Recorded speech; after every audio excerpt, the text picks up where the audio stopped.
SNDP യോഗത്തിൽ വന്നു കഴിഞ്ഞപ്പോഴാണ് എനിക്ക് മനസ്സിലായത് യോഗത്തിലുള്ള ആർക്കും ഗുരുദേവ കൃതികളെ പറ്റി അറിയില്ല, ഇത് പഠിച്ചിട്ടുമില്ല. RSSന്റെ സത്സംഗജാലം ഡോക്ടർ മോഹൻ ഭാഗവത് അദ്ദേഹം കഴിഞ്ഞ ദിവസം ചോദ്യങ്ങൾക്ക് ഇങ്ങനെ മറുപടി പറയാം. അപ്പൊ ഒരാൾ എഴുന്നേറ്റ് ചോദിച്ചു, മുസ്ലിങ്ങൾക്ക് എന്താ ശാഖയിൽ പ്രവേശനമില്ലേ? എന്നെ വർഷങ്ങൾക്ക് മുമ്പ് RSSന്റെ ഒരു മീറ്റിംഗ്, ഇവിടെ ഒരു ക്യാമ്പ് നടക്കുന്നു, പബ്ലിസിറ്റി വന്നപ്പോൾ ഒരുപാട് പേര് വിളിച്ചേച്ച് എന്നോട് പറഞ്ഞ് ഗുരുവിൻ്റെ ദർശനത്തിനെതിരാണ്, ചേച്ചി പോകരുത്. ഞാൻ പറഞ്ഞു ഏതായാലും എന്നെ ക്ഷണിച്ചു പോയി, ഞാൻ ചെല്ലാവെന്നും പറഞ്ഞു. ഞാൻ ചെന്ന് കാണട്ടെന്ന് പറഞ്ഞു. ഞാൻ ചെന്ന് കഴിഞ്ഞപ്പം എനിക്ക് കാപ്പിയും ചായയും കൊണ്ടു തന്നുകൊണ്ടല്ല, സനാതനധർമ്മത്തില് എന്താണ് കൃത്യമായൊരു വ്യാഖ്യാനം അദ്ദേഹം കൊടുക്കുന്നത്? ഹിന്ദു എന്ന് പറഞ്ഞാൽ എല്ലാവരും വിചാരിക്കുന്ന BJP RSS എന്നാണ്. ഇതിൻ്റെ ഇടയിൽ ചില പുഴുക്കുത്തുകൾ ഉണ്ടായി എന്നുള്ളത് സത്യമാണ്. ഹിന്ദുക്കളെ തമ്മിലടിപ്പിക്കാൻ വേണ്ടി നമ്മളെല്ലാം ഒന്നാണ്. ഹിന്ദു എന്ന് പറയുന്ന ഒരു ജാതിയുമല്ല, ഒരു മതവും അല്ല, ഒരു വർഗവും അല്ല, ഒരു വർണ്ണവും അല്ല. അതിപ്പോൾ എല്ലാവരും രാഷ്ട്രീയക്കാർ ഇപ്പം അവരുടെ ജയത്തിന് വേണ്ടി ഉപയോഗിക്കുക. അദ്ദേഹം അങ്ങനല്ല, അതിനു മുമ്പേ പ്രധാനമന്ത്രി ആകുന്നതിന് മുമ്പേ ഉള്ളതാണ്. നമുക്കെതിരായിട്ടുള്ളവർ പറയും ഞാനാണ് ഇവിടെ ഭരിക്കുന്നത്.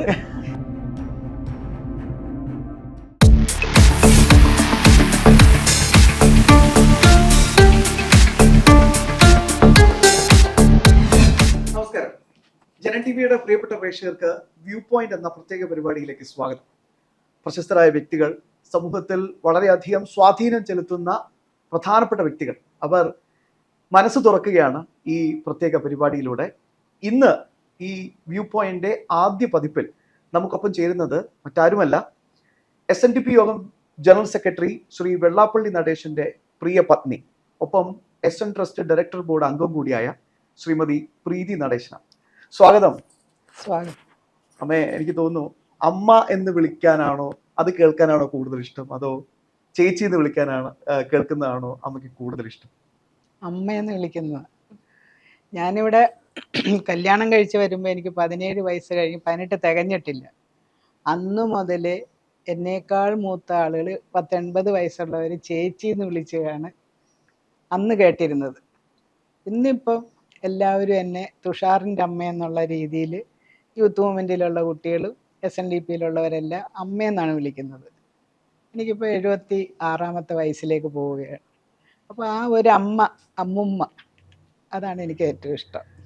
എനിക്ക് തോന്നുന്നു ഏറ്റവും കൂടുതൽ ഇപ്പം യൂത്ത് മൂവ്മെന്റ്, അതുപോലെ തന്നെ കുടുംബ യോഗങ്ങളിലൊക്കെ ശ്രീമതി പ്രീതി നടേശന്റെ സാന്നിധ്യം ഇന്ന് ആളുകൾ ഭയങ്കരമായിട്ട് ആഗ്രഹിക്കുകയും ചെയ്യുന്നുണ്ട്. എനിക്ക് തോന്നുന്നു ഈ ഗുരുദേവന്റെ ഈ ഒരു ദർശനങ്ങളിലേക്ക് അമ്മ തന്നെ പറയാറുണ്ട്, ഗുരുദേവൻ എന്നല്ല, ഗുരു സാക്ഷാൽ പരബ്രഹ്മം.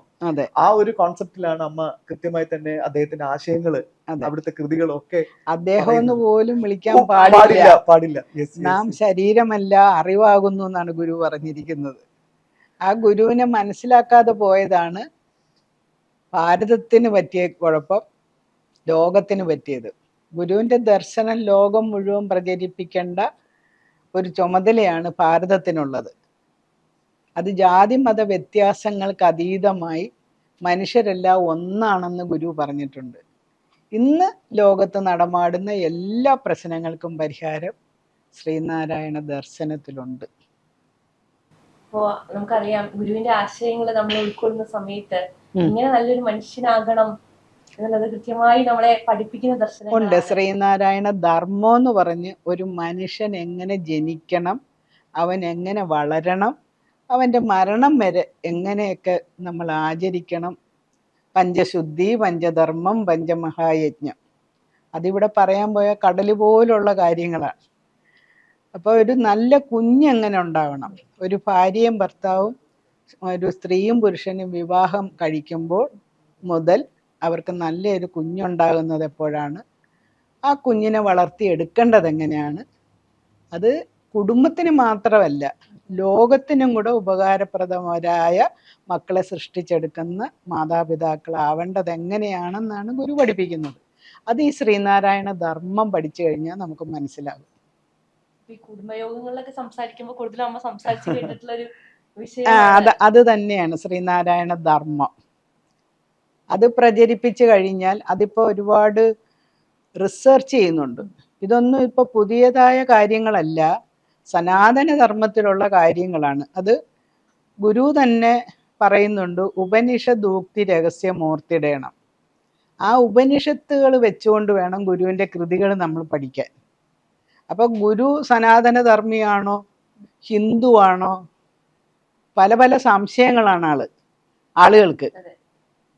ഗുരു സാക്ഷാൽ ബ്രഹ്മമാണ്. ആ ഗുരുവിന് ഇതല്ലാതെ വേറൊന്നും പറയാൻ സാധിക്കത്തില്ല.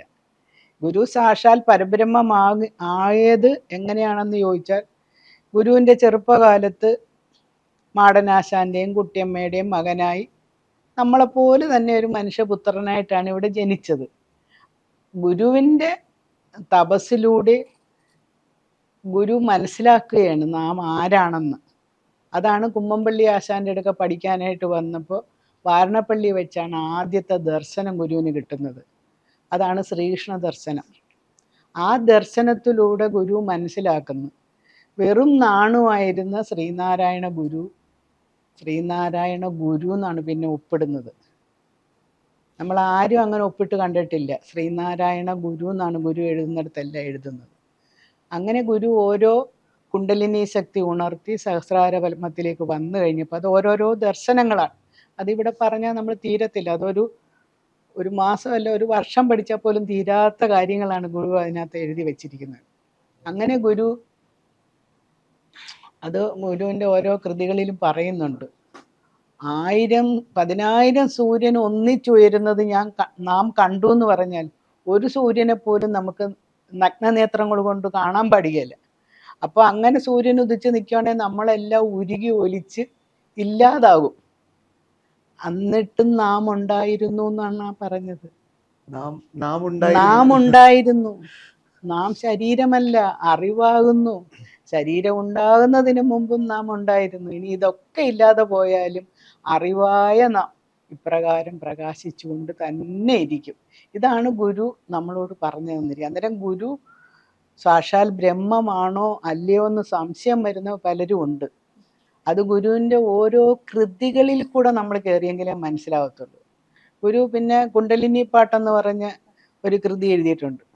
അത് പാമ്പാട്ടി നൃത്തമായിട്ട് ഞാൻ 3-4 വയസ്സുള്ളപ്പോൾ ആശാമ്പള്ളിക്കുടത്തിൽ പഠിക്കുന്ന സമയത്ത് ഇത് പാമ്പ് നൃത്തമെന്നും പറഞ്ഞ് പാമ്പിൻ്റെ വേഷമിട്ട് ഞാൻ ഡാൻസ് കളിച്ചിട്ടുണ്ട്.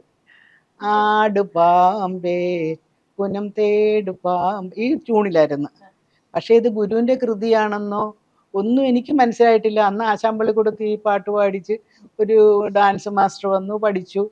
അന്ന് ഈ ശൽക്കങ്ങൾ പോലെ നമ്മുടെ ശരീരത്തൊക്കെ ഡ്രസ്സ് ഇട്ടിട്ട് നമ്മളിങ്ങനെ കൈയൊക്കെ വെച്ച് ഇങ്ങനെയൊക്കെ എഴഞ്ഞ് കൊച്ചുകുട്ടിയല്ലേ, അവർ പറഞ്ഞ പോലെയൊക്കെ നമ്മൾ കഴിച്ചു. അത് കഴിഞ്ഞ് ഗുരുദേവ കൃതികൾ പഠിച്ചപ്പോഴാണ് മനസ്സിലാക്കുന്നത്, അതിനകത്ത് ഗുരു പറയുന്നുണ്ട്, ഓമെന്ന് തൊട്ടൊരു കോടി മന്ത്രപ്പൊരുൾ നാമെന്നറിഞ്ഞുകൊണ്ട് ആടുപാമ്പേ. പാമ്പിനോടല്ല പറയുന്നത്, കുണ്ടലിനി ശക്തി ഉണർന്നു വരുന്ന ഈ നട്ടലിൻ്റെ അവിടെ ചുരുണ്ട് കിടക്കുന്ന പാമ്പിനോടാണ് ഈ പറയുന്നത്.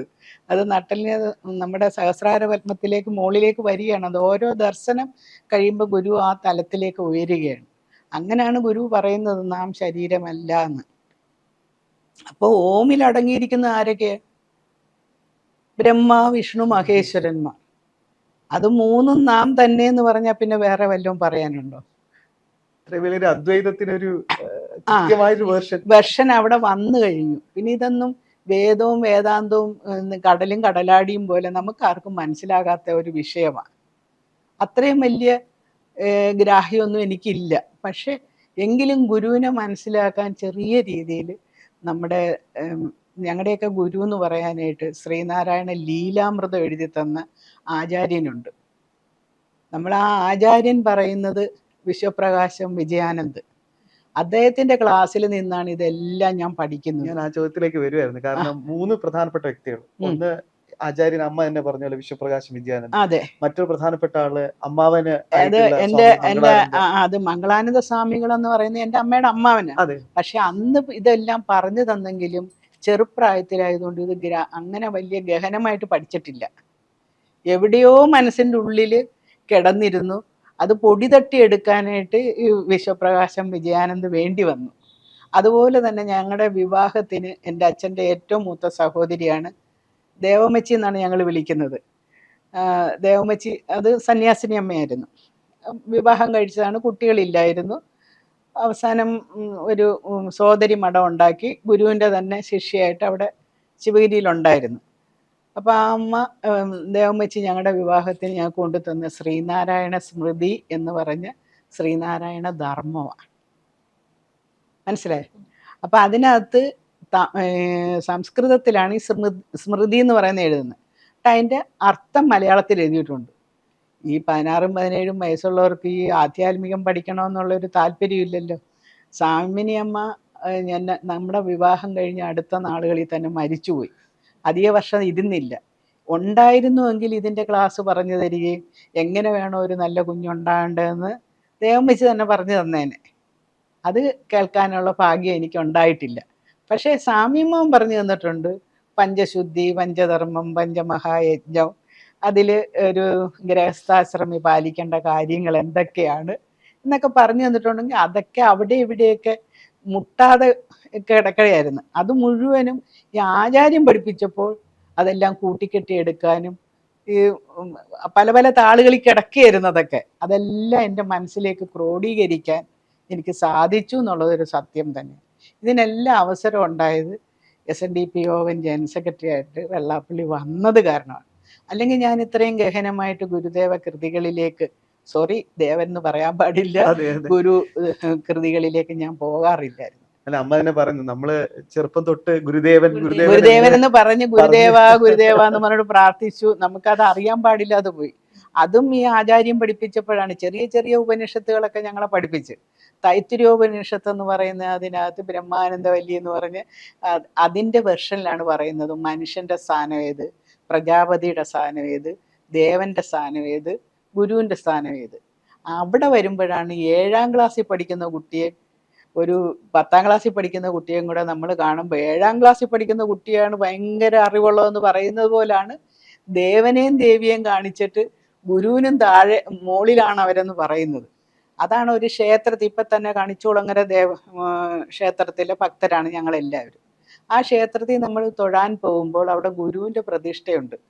ആദ്യം ചെന്ന് ഗുരുവിനെ നമസ്കരിച്ചിട്ട് വേണം ദേവിയെ കാണാൻ ക്ഷേത്രത്തിലേക്ക് ചെല്ലാൻ. അവരെ ആരെ അവഗണിക്കണമെന്നല്ല പറയുന്നത്.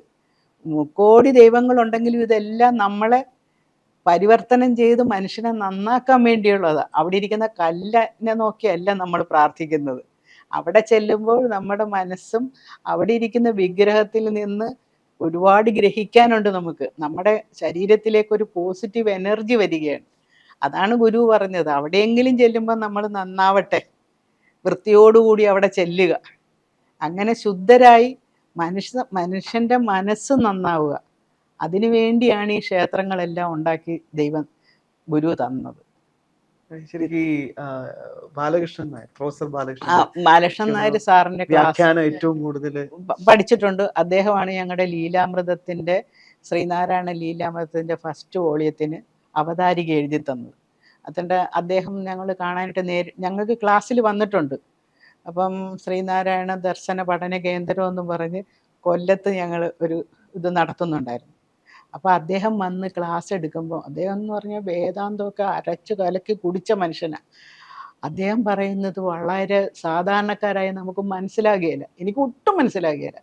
ഈ ബ്രഹ്മം എന്ന് പറഞ്ഞ അവസാനം എനിക്കൊന്നും മനസ്സിലാകുന്നില്ല. ഈഗോ എനിക്ക്, വെള്ളാപ്പള്ളി നടേശൻ്റെ ഭാര്യയ്ക്ക് ബ്രഹ്മം പറഞ്ഞിട്ട് അറിയത്തില്ലല്ലോ അന്ന്. 10-30 വർഷങ്ങൾക്ക് മുമ്പുള്ള പ്രീതിക്ക് അന്ന് ഭയങ്കര നാണക്കേട്. പക്ഷെ ഞാൻ എന്ത് ചെയ്ത്, ഒരു ദിവസം സാറ് ഇരിക്കുന്ന ഒരു കൊല്ലത്തൊരു വൈദ്യശാല വരും, ഡോക്ടറുടെ പേര് ഞാൻ മറന്നുപോയി. ആ ഡോക്ടറുടെ വീട്ടിൽ ചോദിച്ചിട്ട് ആചാര്യനുള്ള ദിവസം ഞാൻ ചെന്നിട്ട് അദ്ദേഹം ഇങ്ങനെ ഇരിക്കുമായിരുന്നു. ഞാൻ കാലേ ചെന്ന് അവിടെ താഴെ ഇരുന്ന്, അപ്പോഴാരും കാണുന്നില്ലല്ലോ. അല്ല, ഞാൻ എൻ്റെ കാര്യം പറയാം. ഞാനെന്ന ഭാവം നമ്മുടെ ഉള്ളിൽ നിന്ന് പോയെങ്കിലേ നമുക്ക് ആധ്യാത്മികത്തിന്റെ ഫസ്റ്റ് പാഠത്തിലേക്ക് കയറാൻ പറ്റത്തുള്ളൂ. അല്ല, അമ്മ ലളിതമായിട്ട് പറയുകയാണെങ്കിലും ഇതൊരു വലിയ ആഴവും പരപ്പുണ്ട്. ആഴവും ഹിമാലയത്തോളം വലുപ്പം. ഇല്ല, ഞാൻ എൻ്റെ അനുഭവം പറയാം. അങ്ങനെ ചെന്നേച്ച് ഞാൻ പറഞ്ഞു, പിന്നെ എനിക്ക് മനസ്സിലാകുന്നില്ല. ഈ ബ്രഹ്മം ബ്രഹ്മം എന്ന് പറഞ്ഞിട്ട് എനിക്ക് മനസ്സിലാകുന്നേ ഇല്ല. എനിക്ക് ഈ ക്ലാസ് കണ്ണുനീര് ഒഴുക്കിക്കൊണ്ടാണ് ഞാൻ ചോദിക്കുന്നത്. എനിക്കൊന്നും മനസ്സിലാകുന്നില്ല. അപ്പം എൻ്റെ തലയെ പിടിച്ചിട്ട് പറഞ്ഞ് എല്ലാം മനസ്സിലാകും. ഗുരുവിനെ ശരണം പ്രാപിക്കുക എന്ന് പറഞ്ഞു. അത് കഴിഞ്ഞിട്ട് വന്നു കഴിഞ്ഞപ്പോൾ 4 മണിയാകുമ്പോൾ ഞാൻ എഴുന്നേക്കും. ഇവിടെ ഈ ആചാര്യൻ്റെ അന്ന് ശ്രീനാരായണ ലീലാമൃതം എഴുതിയിട്ടില്ല. അത് കഴിഞ്ഞപ്പോഴാണ് ഇതൊന്നും SNDPയിലുള്ള ആളുകൾക്ക് പഠിക്കണം, യോഗത്തിലുള്ള ആളുകളെ പഠിപ്പിക്കണം, ഗുരുദർശനം എന്താണെന്നുള്ളത്. ശിവഗിരി മഠത്തിൽ നിന്നുമാണ് ശ്രീനാരായണ ഗുരുദേവ കൃതികൾ എന്നാണ് അതിൻ്റെ പേര്. അത് ഞാനൊരു 60 വർഷമായിട്ട് എൻ്റെ കഷത്ത് വെച്ചിട്ടുണ്ട്. ഞാനിങ്ങനെ വായിക്കുകയും പഠിക്കുകയൊക്കെ ചെയ്യും. 2-3 കീർത്തനങ്ങളൊക്കെ കാണാതെ അറിയാവുന്നുള്ളതല്ല. അതിൻ്റെ ഒരർത്ഥവും ദൈവദശകത്തിൻ്റെ പോലും എനിക്കറിയത്തില്ല. ഇത്രയും ഗഹനമാണെന്നൊന്നും എനിക്കറിയത്തില്ല. അപ്പോൾ ആചാര്യൻ എന്നോട് പറയും, ഇത് ദശോപനിഷത്താണ്. ഉപനിഷത്ത് എന്താണ്, വേദം എന്താണ്, വേദാന്തം എന്താണെന്ന് ഒന്നും അറിയാത്ത എന്നോടാണ് ഈ പറയുന്നത്.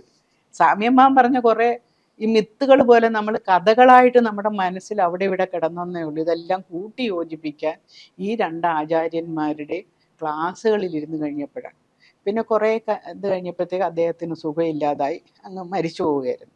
പക്ഷെ അദ്ദേഹം പഠിപ്പിക്കുന്നത് മനസ്സിലാക്കണമെങ്കിൽ ഞാൻ ഈ MA MS ഇതൊക്കെ എങ്ങനെ വേദാന്തത്തിൽ ഇത് പഠിച്ചെങ്കിലേ നമുക്ക് മനസ്സിലാകത്തുള്ളൂ. വളരെ സാധാരണക്കാർക്ക് മനസ്സിലാവുന്ന രീതിയിലാണ് ശ്രീനാരായണ ലീലാമൃതം എഴുതിയ നമ്മുടെ വിശ്വപ്രകാശം വിജയാനന്ദ് എഴുതി തന്നിരിക്കുന്നത്. അപ്പോൾ ഓരോ കൃതികളും അത് എഴുതിയിട്ട് അതിൻ്റെ ക്വസ്റ്റ്യൻ ആൻസർ ആയിട്ടാണ് നമ്മൾ പഠിക്കേണ്ടത്. നമ്മൾ സ്കൂളിൽ പോയി പഠിക്കുന്ന രീതിയിൽ. അങ്ങനെ ഞാൻ 4 മണിയാകുമ്പോഴത്തേക്കും അന്നൊക്കെ ഞാൻ എഴുന്നേക്കും. ഇപ്പം ഇല്ല, ഇപ്പം അതങ്ങ് വിട്ടുപോയി. 4 മണിക്ക് എഴുന്നേറ്റ് ഈ ബുക്ക് വെച്ചുകൊണ്ട് ഞാൻ, അപ്പം ഫോണില്ല, ആരുടെയും ശല്യമില്ല, അങ്ങനെ പഠിച്ചു. പഠിക്കുന്ന കാലത്തും അങ്ങനെയായിരുന്നു. ഞാൻ അപ്പം പഠിക്കുമ്പോഴേ എനിക്ക് മനസ്സിലാവുള്ളൂ. രാത്രിയിലൊന്നും പഠിച്ചാൽ എനിക്ക് കിട്ടത്തില്ല. അപ്പം അത് ആചാര്യൻ്റെ ഈ ബുക്ക് വെച്ചിട്ട് അതിൻ്റെ ക്വസ്റ്റ്യൻ ആൻസർ ഞാൻ എഴുതും. എന്നിട്ട് ആചാര്യനോട് വിളിച്ചു ചോദിക്കും, ഇങ്ങനെയാണോ? അതെ. എനിക്കെന്ത് സംശയം ഉണ്ടെങ്കിലും ഏത് സമയത്തും അദ്ദേഹത്തിനെ വിളിച്ചു ചോദിക്കാൻ പറ്റും. പക്ഷേ അദ്ദേഹത്തിൻ്റെ ക്ലാസ്സിലിരിക്കുന്ന വിദ്യാർത്ഥികൾ എന്ന് പറഞ്ഞാൽ എല്ലാ 60 വയസ്സിന് മുകളിലുള്ളവരാണ് പഠിക്കുന്നവർ. ചെറുപ്പക്കാരൊന്നും വളരെ ചുരുക്കം ആളുകളേ ഉള്ളൂ. ഇപ്പം ഓൺലൈൻ ക്ലാസ്സുകളിലുണ്ട്. അപ്പം എന്നേക്കാൾ അറിവുള്ളത് ഈ കൃതികളെല്ലാം കാണാതറിയാവുന്നവർ ഒക്കെ എൻ്റെ കൂട്ടത്തിലുണ്ട്. ഞാൻ അതിൻ്റെ ഒരു അറ്റത്തിരിക്കുന്ന ആളേ ഉള്ളൂ.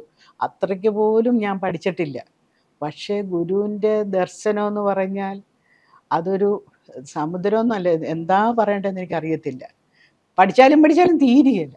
അത്രയ്ക്കാണ് അതിൻ്റെ ദർശനം. നേരത്തെ മറ്റേ ചിദാനന്ദപുരി സ്വാമികൾ അത് പറയുന്നത് സമുദ്രത്തോളം ആഴത്തിലാണ്, ഹിമാലയത്തോളം അത് നമുക്ക് തീരില്ല. നമ്മൾ പഠിച്ച നമ്മുടെ ഈ ഒരു ആയുസ്സൊന്നും എടുത്താലൊന്നും നടക്കത്തില്ല. ആചാര്യൻ ഇതെങ്ങനെ വിശ്വപ്രകാശം വിജയാനന്ദ എല്ലാം കാണാതറിയാം. എല്ലാം എവിടുന്ന് എന്ത് ചോദിച്ചാലും അദ്ദേഹം അപ്പം പറഞ്ഞു തരും. ഞാനെപ്പോഴും ഫോണിലായിരിക്കും വിളിക്കുന്നത്. അന്നേരം അദ്ദേഹത്തിൻ്റെ ബുക്ക് ഇരിക്കുന്നോ റെഫർ ചെയ്യാൻ ഒന്നുമില്ല. പച്ചവെള്ളം പോലെ എനിക്ക് പറഞ്ഞു തരും ഉടനെ. എനിക്കത് മനസ്സിലാകുകയില്ല. അദ്ദേഹം പറയുമ്പോൾ എനിക്ക് മനസ്സിലാകും. വേറെ ആരും പറഞ്ഞാൽ എനിക്ക് മനസ്സിലാകുകയില്ല. പറഞ്ഞത് തരുന്ന അതൊരു വലിയൊരു ആ ഒരു കാലഘട്ടം ഉണ്ടല്ലോ. വിശേഷിച്ച് സ്വാമി വിവേകാനന്ദൻ ഇവിടെ വന്നു. അദ്ദേഹം വല്ലാതെ വിഷമിച്ച് വ്രണിത ഹൃദയനായി. അദ്ദേഹം ഇതൊരു ഭ്രാന്താലയം പോലെ ആയല്ലോ എന്ന് പറയുന്നു. അതിനുശേഷം മഹാത്മജി ഇവിടെ വരുന്നു, വർക്കല ശിവഗിരി പോകുന്നു. അദ്ദേഹം തിരിച്ച് അദ്ദേഹത്തിന്റെ പത്രത്തിൽ എഴുതുന്നു, ഞാനൊരു തീർത്ഥാലയത്തിൽ പോയി വന്നു എന്ന്. പി പരമേശ്വർജിയെ പോലുള്ളവർ അത് കൃത്യമായി ഐഡന്റിഫൈ ചെയ്ത് വ്യാഖ്യാനിക്കുന്നു. കേരളം ഭ്രാന്താലയത്തിൽ നിന്ന് തീർത്ഥാലയത്തിലേക്ക് ആ ഒരു ദശകം ഉണ്ടല്ലോ. അത് എന്താന്ന് വെച്ചാല് വിവേകാനന്ദ സ്വാമികൾ പറഞ്ഞിട്ട് പോയതേ ഉള്ളൂ. അതിന് പരിഹാരമൊന്നും ചെയ്തില്ല. പരിഹാരം ചെയ്ത് ഗുരു നേടിയ തപസ്സും വപസ്സും നമുക്ക് വേണ്ടി ഇവിടെ സമർപ്പിച്ചിട്ടാണ് പോയത്. എല്ലാ ഗുരുക്കന്മാരും ചെയ്യുന്ന ഈ തപസ്സുകൾ അവരുടെ ഗുരു സാക്ഷാൽ ബ്രഹ്മമായതുകൊണ്ടാണ്, മനുഷ്യനല്ല. നമ്മളെ ഉണർത്താൻ വേണ്ടിയാണ്. ജാതിയുടെ പേരിൽ ഇവിടെ ഉച്ചനീചത്വം ഉണ്ടായിരുന്ന ഒരു കാലഘട്ടത്തിൽ അവിടെ നിന്ന് ഉയർത്താൻ വേണ്ടിയാണ് ഗുരു ഇതെല്ലാം ചെയ്തത്. പക്ഷെ ആ ഗുരു വിചാരിച്ച ആ ഒരു രീതിയിലേക്ക് നമ്മുടെ ഭാരതവും വന്നിട്ടില്ല, കേരളവും വന്നിട്ടില്ല. ജാതിയുടെയും മതത്തിൻ്റെയും പേരിൽ ഒരു കലഹവും ഇല്ലാതെ ഏകോദര സഹോദരങ്ങളെ പോലെ കഴിയണമെന്നാണ് ഗുരു പറഞ്ഞത്. ശിവനെ പ്രതിഷ്ഠിച്ചിട്ടും പറഞ്ഞത് എന്താ, നമ്മുടെ ശിവനെ പ്രതിഷ്ഠിച്ചു എന്നും ഈഴവ ശിവനെയാണെന്നും അതിനും കോൺട്രവേഴ്സി ഉണ്ട്. രണ്ടാണേലും സത്യമാണ്. ഈഴവ ഗുരു ഈഴവൻ ആയതുകൊണ്ട് പ്രതിഷ്ഠിച്ചു. ഈഴവർക്ക് പ്രതിഷ്ഠിക്കാനായിട്ട് അനുവാദം ഇല്ലാതിരുന്ന കാലത്താണ്. അന്ന് പൊന്നുതമ്പുരാന് വേണമെങ്കിൽ ഗുരുവിൻ്റെ അങ്ങനെ ചെയ്ത ഒരു വലിയ തെറ്റാണ്, വലിയ ശിക്ഷ കൊടുക്കാം. പക്ഷേ കൊടുത്തില്ല. ഗുരു ആരാണെന്ന് രാജാവിന് പോലും അറിയാമായിരുന്നു. അതാണ് നമ്മൾ മനസ്സിലാക്കേണ്ടത്. ഇന്ന് ജനിച്ച മക്കൾക്ക് അറിയാതെ പോകുന്നതാണ് ഏറ്റവും വലിയ വിഷമം. അത് മാറ്റാൻ വേണ്ടിയാണ് SNDP യോഗം കുടുംബ യൂണിറ്റുകൾ ഉണ്ടാക്കി ദൈവദശകം പോലും ചൊല്ലാൻ അറിയാൻ വയ്യാതിരുന്ന ആളുകളെ പഠിപ്പിച്ചു. അവിടെ കൂടിയതിന് ശേഷമാണ് അത് പിന്നെ മൈക്രോ ഫിനാൻസ് ആയിട്ട് മാറുന്നത്. ഓരോ ഗ്രൂപ്പുകൾ ഉണ്ടാക്കിക്കൊണ്ട് അവർക്ക് സാമ്പത്തികമായിട്ട് ഉയരാൻ. അപ്പം ഗുരുവിൻ്റെ ദർശനം എന്ന് പറഞ്ഞാൽ നമ്മുടെ ആധ്യാത്മികമായ ഒരു അടിത്തറയിൽ നിന്നുകൊണ്ട് ഭൗതികമായിട്ട് വളരുക, ധർമ്മത്തിൽ അധിഷ്ഠിതമായിട്ട് വേണം നമ്മുടെ ഓരോ പ്രവൃത്തികളും. അതാണ് ശ്രീനാരായണ ധർമ്മം എന്ന് പറഞ്ഞത്. ഞങ്ങളുടെ സംഘടനയുടെ പേരെന്താണ്? ശ്രീനാരായണ ധർമ്മ പരിപാലന യോഗം എന്നാണ്. അപ്പം ഇത് ആർക്കും മനസ്സിലാകുന്നില്ല. അപ്പം ഗുരുവിനോട് വർഷങ്ങൾ കഴിഞ്ഞപ്പോഴാണ് ശ്രീനാരായണ ധർമ്മസംഘം ട്രസ്റ്റും ശ്രീനാരായണ ധർമ്മ പരിപാലന യോഗവും ഉണ്ടായി. വർഷങ്ങൾ കഴിഞ്ഞപ്പോഴാണ് സന്യാസി ശിഷ്യന്മാരാണ് ഗുരുവിനോട് ചോദിക്കുന്നത്, ഗുരുവേ ഈ ശ്രീനാരായണ ധർമ്മം എന്ന് പറഞ്ഞാൽ എന്താണെന്ന്. അപ്പം ഗുരു അവരോട് പറയുകയാണ്, നാം ഇത് പല പ്രാവശ്യവും ആലോചിച്ച് ആരും നമ്മളോട് ചോദിക്കുന്നില്ല, അതുകൊണ്ട് നമ്മൾ പറഞ്ഞില്ല. അങ്ങനെയാണ് ശ്രീനാരായണ ധർമ്മം പറഞ്ഞു കൊടുക്കുകയാണ്. എഴുതിയെടുത്തത് സംസ്കൃതം അറിയാവുന്ന ഒരു വലിയ സന്യാസി ശ്രേഷ്ഠനായിരുന്നു. അദ്ദേഹം അതങ്ങ് സംസ്കൃതത്തിൽ എഴുതി. പിന്നാണത് ശ്രീനാരായണ സ്മൃതി ശ്രീനാരായണ ധർമ്മമായിട്ട് വന്നു. ഞങ്ങൾ 2024 വന്നപ്പോഴത്തേക്കും ശ്രീനാരായണ ധർമ്മത്തിന് 100 വർഷം തികയായിരുന്നു. ഇതിപ്പോൾ 2025. അപ്പം ഈ ശ്രീനാരായണ ധർമ്മോത്സവം എന്ന് പറഞ്ഞുകൊണ്ട് SNDP യോഗം 9 വർഷക്കാലം നടത്താനായിട്ടുള്ളൊരു പദ്ധതി രൂപീകരിച്ച്, അതും ഈ ശ്രീനാരായണ ലീലാമൃതം എഴുതിയ വിശ്വപ്രകാശം വിജയാനന്ദ് മുൻകൈ എടുത്തുകൊണ്ട് SNDP യോഗം ജനറൽ സെക്രട്ടറിയുടെ അനുവാദം മേടിച്ചുകൊണ്ട് വലിയ ക്യാമ്പ് നടക്കും ഇവിടെ ഈ നേതാക്കന്മാരുടെ. ആ ക്യാമ്പിൽ ഇപ്പം അദ്ദേഹത്തിൻ്റെ ഭാര്യയാണ് ഇതിൻ്റെ മുന്നിൽ നിന്നെന്ന് പറഞ്ഞാൽ ആരും അനുസരിക്കത്തില്ല. SNDP യോഗം ജനറൽ സെക്രട്ടറി പറഞ്ഞെങ്കിൽ ഞാൻ ചെന്നിട്ടൊരു ശാഖയിൽ ചെന്ന് ഇത് പഠിക്കണമെന്നോ അങ്ങനെ എനിക്ക് പറയാനുള്ള അധികാരവും ഇല്ല. SNDP യോഗത്തിൽ ഞാൻ ഒരു വനിതാ സംഘത്തിലോ ഒരു സംഘടനയിലും ഞാൻ നേതാവല്ല. ഞാനൊരു അവിടുത്തെ ഒരു SNDP യോഗം പ്രവർത്തകയെന്ന് മാത്രമേ ഉള്ളൂ. SNDP യോഗം ജനറൽ സെക്രട്ടറിയുടെ ഭാര്യ. പിന്നെ നമുക്കെതിരായിട്ടുള്ളവർ പറയും ഞാനാണ് ഇവിടെ ഭരിക്കുന്നത്, SNDP യോഗം ജനറൽ സെക്രട്ടറിയുടെ ഭാര്യ കുടുംബം ഒന്നിച്ച് വന്ന് ഭരിക്കുകയാണ്. അല്ല, ഞാനിതൊരു പ്രായച്ചിത്തം പോലെയാണ് ചെയ്യുന്നത്.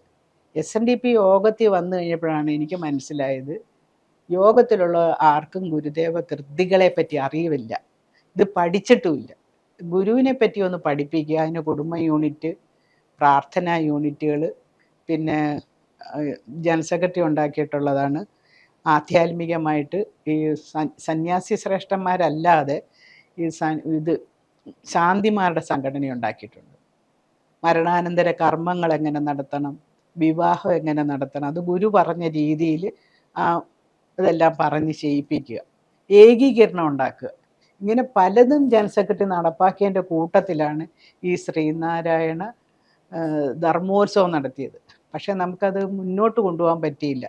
അപ്പം വെള്ളപ്പൊക്കം വന്ന്, കോവിഡ് വന്ന്, അങ്ങനെ അത് എല്ലാ വീടുകളിലും കയറി ഇറങ്ങുക. അത് ആ ബുക്ക് ഒരു 2 ലക്ഷം ബുക്കുകൾ അടിച്ചിട്ട് ഇപ്പോഴും അത് ഫ്രീ ആയിട്ട് കൊടുത്തുകൊണ്ടിരിക്കുക. അത് ജാതി മത വ്യത്യാസമില്ലാതെ കക്ഷി രാഷ്ട്രീയ ഭേദമന്യേ എല്ലാ വീടുകളിലും ഇത് എത്തിക്കുക എന്നുള്ളതായിരുന്നു കേരളത്തിൽ ഞങ്ങളുടെ ഒരു ലക്ഷ്യം. എല്ലായിടത്തും എത്തിക്കാൻ ഞങ്ങളെ കൊണ്ട് സാധിച്ചിട്ടില്ല. എന്നാലും 14 ജില്ലകളിലും കുറേയൊക്കെ ഭവനങ്ങളിൽ ഞങ്ങൾക്ക് എത്തിക്കാൻ സാധിച്ചിട്ടുണ്ട്. ഇവിടെ ഒരു കണിച്ചുളങ്ങരയിൽ എന്തോ ഒരു മീറ്റിങ്ങിന് 3-4 മന്ത്രിമാരും മുഖ്യമന്ത്രിയൊക്കെ ഇവിടെ വന്നിരുന്നു. അപ്പം ഞാൻ അവർക്കെല്ലാം ഈ ബുക്ക് കൊണ്ടുവന്ന് കൊടുത്തിട്ട് ഞാൻ പറഞ്ഞ് ഇതിനകത്തുള്ള എന്തെങ്കിലും കാര്യങ്ങൾ കുട്ടികളെ പഠിക്കാനുള്ളതിനകത്ത് ഒരു മനുഷ്യൻ എങ്ങനെ ഉണ്ടാവണമെന്നാണ് അതിനകത്ത്. നല്ലൊരു മനുഷ്യൻ എങ്ങനെ ആയിരിക്കണം, അത് ഗുരു പറഞ്ഞ രീതിയിൽ ഉണ്ടായിക്കഴിഞ്ഞാൽ ഈ ലോകത്തുള്ള എല്ലാ പ്രശ്നങ്ങൾക്കും പരിഹാരം അവിടെ ഉണ്ടാകും. അപ്പം നമുക്കൊരു പോലീസ് സ്റ്റേഷൻ വേണ്ട, ഒരു കോടതി വേണ്ട, മനുഷ്യരെല്ലാം നന്നാവുമല്ലേ, കള്ളത്തരം ഉണ്ടാകുകയില്ല. അന്നേരം മാവേലി നാടുവാണിരുന്ന ഒരു കാലം നമുക്ക് പുനഃസൃഷ്ടിക്കാൻ സാധിക്കും. ഇതൊക്കെ കൊടുത്തിട്ട് ഒന്നും പുസ്തകത്തിൽ പഠിക്കാനായിട്ട് അത് കൊടുത്തിട്ടില്ല. പിന്നെ നമ്മളത് മുൻകൈ എടുത്തുകൊണ്ട് ശ്രീനാരായണ ലീലാമൃതവും ഈ ശ്രീനാരായണ ധർമ്മവും പ്രചരിപ്പിക്കുകയാണിപ്പോൾ. അത് കുടുംബ യൂണിറ്റ് വഴി ബാലവേദി, കുമാരി സംഘം, കുമാരസംഘം. അപ്പോൾ കുമാരി സംഘവും കുമാരസംഘവും എന്ന് പറയുന്ന 10 വയസ്സിനും 20 വയസ്സിനും ഇടയിലുള്ള കുട്ടികൾ ആധ്യാത്മികമായ ഒരു അറിവ് നേടിക്കഴിയുമ്പോൾ അവർ ചെയ്യുന്ന തെറ്റെന്താണെന്ന് നമുക്ക് അവരെ ആരും ഉപദേശിക്കാൻ പറ്റത്തില്ല. നമ്മളെക്കാൾ അറിവുണ്ട് ഇന്നത്തെ ജനറേഷന്. അപ്പം അവർ പോകുന്ന വഴി നല്ലതോ ചീത്തയോ എന്നൊന്നും അവർക്ക് ഒരു ചൂണ്ടുപലക കാണിച്ചു കൊടുക്കാനെങ്കിലും ഗുരുവിൻ്റെ ദർശനം നമുക്ക് സാധിക്കും. അമ്മമാരാണല്ലോ ഈ വനിതാ സംഘത്തിലുള്ളത്. അപ്പോൾ അവരുടെ മക്കൾ, ആൺകുട്ടികളെയും പെൺകുട്ടികളെയും, വീട്ടിൽ നമ്മൾ പറഞ്ഞാൽ കേൾക്കാത്ത കുട്ടികൾ ഈ ഗ്രൂപ്പിൽ വന്നു കഴിയുമ്പം അവരുടെ കഴിവുകൾ വളരുകയും ആധ്യാത്മികമായും ഭൗതികമായിട്ടും അവർ വളരുകയാണ്. അങ്ങനെ ഒരു നല്ലൊരു തലമുറയെ കെട്ടിപ്പടുക്കാനായിട്ടുള്ള ഒരു പരിശ്രമമാണ്. അതിനൊരു ചെറിയൊരു താങ്ങുന്ന രീതിയിൽ വനിതാ സംഘത്തിൻ്റെ പുറകിൽ നിന്നുകൊണ്ട് മുമ്പിൽ ഒരു പ്രവർത്തനത്തിന് ഞാനില്ല. ഈ കുടുംബ യൂണിറ്റിന് അവർ വിളിക്കുമ്പോൾ ഞാൻ ചെന്ന് 2 വാക്ക് പറയുമെന്നുള്ളതല്ലാതെ ഞാൻ പറയും എനിക്കറിയാവുന്ന കാര്യം, ഞാൻ പഠിച്ച കാര്യങ്ങൾ ഞാൻ അവരോട് പറഞ്ഞു കൊടുക്കും, അത്രയേ ഉള്ളൂ. അല്ല, അത് മാത്രമല്ല അമ്മ, ഇപ്പം ഗുരുദേവനെ എടുക്കുകയാണെങ്കിൽ വീണ്ടും ഞാൻ ദേവൻ നമ്മളറിയാതെ പറഞ്ഞു പോകും. ക്ഷമിക്കും, അതാ ഞാനും പറഞ്ഞു പോകും. ഞാനും പറയും. കാരണം നമ്മൾ കൊച്ചുനാളിലേ പഠിച്ചു വന്ന ഒരു അദ്ദേഹത്തിന്റെ സനാതന ധർമ്മത്തില് എന്താണ് കൃത്യമായ ഒരു വ്യാഖ്യാനം അദ്ദേഹം കൊടുക്കുന്നുണ്ട്. ഇപ്പൊ നമ്മൾ അത് എന്താന്ന് പറഞ്ഞാൽ ഹിന്ദു എന്ന് പറഞ്ഞാൽ എല്ലാരും വിചാരിക്കുന്ന BJP RSS എന്ന. RSS വന്നിട്ട് 100 വർഷമായിട്ടുള്ളത്. BJP വന്നിട്ട് എത്ര വർഷമായെന്ന് എനിക്കറിയത്തില്ല. ജനസംഘമായിരുന്നു, അത് 80-ലായിരുന്നു. അത് എത്രയേ ആയിട്ടുള്ളൂ. ഇത് 5000 വർഷങ്ങൾക്ക് മുമ്പുള്ളതാണ് ഈ സനാതന ധർമ്മം എന്ന് പറയുന്നത്. ഇതിൻ്റെ ഇടയിൽ ചില പുഴുക്കുത്തുകൾ ഉണ്ടായി എന്നുള്ളത് സത്യമാണ്. ഹിന്ദുക്കളെ തമ്മിലടിപ്പിക്കാൻ വേണ്ടി നമ്മളെല്ലാം ഒന്നാണ്. ഹിന്ദുക്കളെന്ന് മാത്രമല്ല, ഹിന്ദു എന്ന് പറയുന്ന ഒരു ജാതിയുമല്ല, ഒരു മതവുമല്ല, ഒരു വർഗവുമല്ല, ഒരു വർണ്ണവുമല്ല. അതൊരു ജീവിതക്രമമാണ്. ഹിന്ദു സംസ്കാരമാണത്. ആ സംസ്കാരത്തിൽ ക്രിസ്ത്യാനിയുണ്ട്, മുസ്ലിമുണ്ട്, ഹിന്ദു ഉണ്ട്, പാഴ്സിയുണ്ട്. ഇവിടെ എന്തെല്ലാം ജാതികളുണ്ടോ അതെല്ലാം ഇതിനകത്തുണ്ട്. ഇത് ഞാൻ ചെറുതിലേ പഠിച്ചിട്ടുള്ളതാണ്. എന്താണെന്ന് വെച്ചാൽ ഞങ്ങൾ സന്ധ്യാപ്രാർത്ഥനയ്ക്ക് പ്രാർത്ഥിക്കുമ്പോൾ എൻ്റെ ചേട്ടന്മാരും എൻ്റെ മൂത്ത ചേച്ചി, എൻ്റെ അനിയത്തിമാരും ഞങ്ങളെല്ലാവരും സന്ധ്യയ്ക്ക് പ്രാർത്ഥന ചൊല്ലണം. അന്നൊക്കെ ഞങ്ങളുടെ വിചാരം എന്തോ ഇത് ചൊല്ലിക്കഴിഞ്ഞാലേ നമുക്ക് രാത്രി ഭക്ഷണം കിട്ടത്തുള്ളൂ, അല്ലാതെ ഭക്തി ഉണ്ടായിട്ടൊന്നുമില്ല. അച്ഛൻ കടപൂട്ടി വരുന്നുടനെ അച്ഛൻ അവിടെ നിൽക്കുമ്പോഴേ വഴി വരുമ്പോഴേ അറിയണം ഞങ്ങൾ പ്രാർത്ഥിക്കുന്നുണ്ടെന്ന്. അതിന് ആർക്ക് എത്ര ഒച്ച ചൊല്ലാമോ അത്രയും ചൊല്ലിക്കൊണ്ടിരിക്കും. അപ്പം അന്ന് ചൊല്ലുന്ന ഒരു പ്രാർത്ഥനയാണ് ഭഗവാൻ, ക്രിസ്തു, ഹള്ള, ശ്രീ പരമേശ്വരൻ, ശ്രീകൃഷ്ണൻ എന്നീ പേരോതി നിന്നെ വാഴ്ത്തുന്നു മനുഷ്യർ. എല്ലാം ഭഗവാൻ ഒരാളെന്ന് ഞങ്ങൾക്കൊക്കെ അറിഞ്ഞിടാം. അങ്ങേക്കുള്ള കൃപാവർഷം ഞങ്ങളിൽ ചൊരിയണേ. ഇത് പറഞ്ഞു കഴിയുമ്പോൾ പിന്നെ എവിടെയാണ് എല്ലാം? അതാണ് ഗുരു പറയുന്നത്, ഒരു ജാതി, ഒരു മതം, ഒരു ദൈവം മനുഷ്യന്. അവിടെ ശിവനെ പ്രതിഷ്ഠിച്ചിട്ടും പറഞ്ഞതെന്തുവാ? ജാതിഭേദം മതദ്വേഷം ഏതുമില്ലാതെ സർവരും സോദരത്തേന വാഴണം. ഒരമ്മയുടെ വയറ്റിൽ നിന്ന് വന്നവരാണ് നമ്മളെന്നുള്ള വിചാരത്തിൽ വേണം നമ്മളിവിടെ വളരാൻ. ഇത്രയേ പറഞ്ഞോളൂ. ഇത് രാഷ്ട്രീയക്കാരൊന്ന് ചിന്തിച്ചാൽ മതി. ഞാൻ രാഷ്ട്രീയം പറയാൻ ആരുമല്ല, രാഷ്ട്രീയത്തിലൊന്നും എനിക്ക് വലിയ ഇത് പറയുമ്പോ പെട്ടെന്ന് എനിക്ക് ഓർമ്മ വരുന്നത് ഇപ്പം RSSന്റെ സർസംഘചാലൻ ഡോക്ടർ മോഹൻ ഭാഗവത്, അദ്ദേഹം കഴിഞ്ഞ ദിവസം ചോദ്യങ്ങൾക്ക് ഇങ്ങനെ മറുപടി പറയാം. അപ്പൊ ഒരാൾ എഴുന്നേറ്റ് ചോദിച്ചു, മുസ്ലിങ്ങൾക്ക് എന്താ ശാഖയിൽ പ്രവേശനമില്ലേ എന്ന് ചോദിച്ചു. അപ്പൊ അദ്ദേഹത്തിന്റെ ഉത്തരമാണ്. അപ്പൊ പെട്ടെന്ന് അദ്ദേഹം പറയുന്നത് ഇല്ല, പ്രവേശനമില്ല. അപ്പൊ എല്ലാവരും ഞെട്ടി. ഇതെന്താ RSSന്റെ സർസംഘചാലൻ പറഞ്ഞു? മുസ്ലിങ്ങൾക്ക് പ്രവേശനമില്ല, ക്രിസ്ത്യാനികൾക്ക് പ്രവേശനമില്ല, ബ്രാഹ്മണർക്കില്ല, ശൂദ്രർക്കില്ല, ആർക്കും ഇല്ല, മനുഷ്യനും ഹിന്ദുക്കൾക്ക് മാത്രം. അമ്മ പറഞ്ഞ അതേപോലെ തന്നെ അതെ, ഈ ഭാരതം ജനിച്ച എല്ലാവരും ഹിന്ദുക്കളാണ്. എന്നെ വർഷങ്ങൾക്ക് മുമ്പ് RSSന്റെ ഒരു മീറ്റിംഗ്, ഇവിടെ ഒരു ക്യാമ്പ് നടക്കുന്നു, ഞാൻ ഇതുവരെയും പോയിട്ടില്ല. എന്നെ വിളിച്ചു, എൻ്റെ ഒരു ബന്ധുവും കൂടെ ആയിരുന്നു, അദ്ദേഹം ക്ഷണിച്ചിട്ട് ഞാൻ പോയി. ഞാൻ ഇതിന് പങ്കെടുക്കുന്നു എന്നൊക്കെ ഇങ്ങനെ പബ്ലിസിറ്റി വന്നപ്പോൾ ഒരുപാട് പേര് വിളിച്ചേച്ച് എന്നോട് പറഞ്ഞ് ഗുരുവിൻ്റെ ദർശനത്തിന് എതിരാണ്. ചേച്ചി പോകരുത്, ഒരാൾ വിളിച്ച അമ്മ പോകരുത് അവിടെ കേട്ടോ, അത് ശരിയാകത്തില്ല. ഞാൻ പറഞ്ഞു ഏതായാലും എന്നെ ക്ഷണിച്ചു പോയി, ഞാൻ ചെല്ലാവെന്നും പറഞ്ഞു. ഞാൻ ചെല്ലുന്ന കാണട്ടെന്ന് പറഞ്ഞു. അപ്പം ഈ പിന്നെ അറവുകാട്ട് സ്കൂളിൽ വെച്ചായിരുന്നു. അതിന് മുമ്പ് ഞാൻ ആ സ്കൂൾ കണ്ടിട്ടുണ്ട്. ഗ്രൗണ്ടെല്ലാം വൃത്തികേടായിട്ട് കിടക്കുകയായിരുന്നു. ഒരാഴ്ചയായിട്ട് ക്യാമ്പ് നടക്കുകയാണ്. ഏതാണ്ട് 10,000-2000 കുട്ടികൾ അവിടെ ഉണ്ട്. അവിടെ ഒരു തരി മണ്ണ് ക്ലാസ് റൂമിലില്ല. പറമ്പുകളെല്ലാം പുല്ല് ചെത്തി വെളുക്കിത്തിരിക്കുന്നു. ഒരു കടലാസ് അവിടെ ഇല്ല. അപ്പം ഞാൻ ഗൈഡിങ്ങിലൊക്കെ പങ്കെടുത്തിട്ടുണ്ട്. അപ്പം നമ്മൾ ഇതുപോലെ ക്യാമ്പ് നടക്കുന്നുണ്ടെ അവിടെ എല്ലാം വൃത്തിയാക്കുന്ന അതൊക്കെ എനിക്ക് ഓർമ്മ വന്നു. പക്ഷെ ഇന്നത്തെ കാലത്ത് ഈ 2000 കുട്ടികളെ, ചെറുപ്പക്കാർ, ഒരു 10 വയസ്സിനും ഞാൻ ഈ പറഞ്ഞ 15 വയസ്സിനുമുള്ള കുട്ടികളെ വളരെ ചിട്ടയോടുകൂടി അനുസരണയോടുകൂടി അവിടെ ചെല്ലും. ഞാൻ ചെന്ന് കഴിഞ്ഞപ്പം എനിക്ക് കാപ്പിയും ചായയും കൊണ്ടു തന്നുകൊണ്ടല്ല, വളരെ ബഹുമാന പുരസ്സരം ഒരു കപ്പ് കാപ്പിയും കൊണ്ടുവരുന്നത് പോലും കണ്ടിട്ട് ഞാൻ അതിശയിക്കുകയാണ്. ഈ പ്രായത്തിലൊരു കുഞ്ഞ് ചായ കൊണ്ട് തരുമോ? അവൻ വന്ന് എൻ്റെ അടുക്ക കൊണ്ടുവന്ന് ഇങ്ങനെ തന്നു, ഞാൻ കുടിച്ചു, ഏതാണ്ട് കഴിക്കാനൊക്കെ കൊണ്ടുവന്നു. അതൊക്കെ വളരെ മര്യാദക്കെല്ലാം ചെയ്യുന്നു. അപ്പോൾ അവിടെ എന്നോട് 2 വാക്ക് പറയാൻ പറഞ്ഞപ്പോൾ ഞാൻ പറഞ്ഞു, ഇതിപ്പോൾ ലോകത്തെ ഒരു അത്ഭുതങ്ങൾ ആണ് ഞാനിവിടെ കണ്ടുകൊണ്ടിരിക്കുന്നത്. ഇത്രയും കുഞ്ഞുങ്ങളെ, ഒരു 2 കുഞ്ഞുങ്ങളെ നമ്മുടെ വീട്ടിൽ അനുസരണയോടുകൂടി വളർത്താൻ ഇന്നത്തെ കാലത്ത് അച്ഛനമ്മമാർ വിഷമിക്കുന്ന ഈ കാലഘട്ടത്തിൽ ഇത്രയും കുട്ടികളെ അനുസരണയുള്ള കുഞ്ഞുങ്ങളായിട്ട് വളർത്തുക എന്ന് പറഞ്ഞാൽ ലോക അത്ഭുതമാണെന്ന് പറഞ്ഞു. അത് ഞാൻ പറഞ്ഞതിനകത്ത് വല്ല തെറ്റുമുണ്ടോ? അല്ലെ അവർ RSS ആണെന്ന് വേണം അവർ തള്ളിക്കളയണ്ട. അവർ നല്ലവരായിട്ട് വളർത്തുക. നമ്മൾ നല്ല കുഞ്ഞുങ്ങളെയാണ് നമ്മൾ, അതാണ് ഗുരുവും പറയുന്നത്. നന്നായിട്ടിത് ഗുരു ഏത് കാര്യം പറയും. ഇപ്പം ശിവഗിരി തീർത്ഥാടനം വരാൻ പോവുകയാണ്.